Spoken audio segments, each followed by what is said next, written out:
anaknya. Kasihan.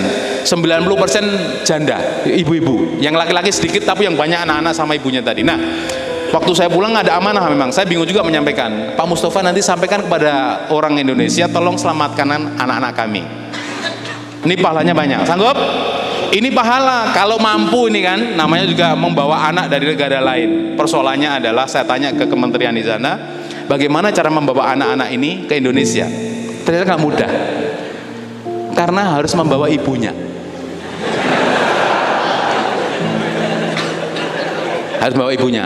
Jadi anak-anak diambil bersama ibunya. Maka amanah saya sampaikan hari ini, ada nggak yang sanggup dan mampu untuk menjemput pahala ini, menyelamatkan anak-anak ini? Siapa yang sanggup?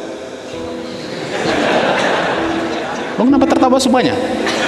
Biayanya 12 juta satu ibu sama anaknya untuk menikahi dan membawa anak itu 12 juta, sekitar 12 sampai 17 juta. Ada nggak yang kira-kira sanggup di sini?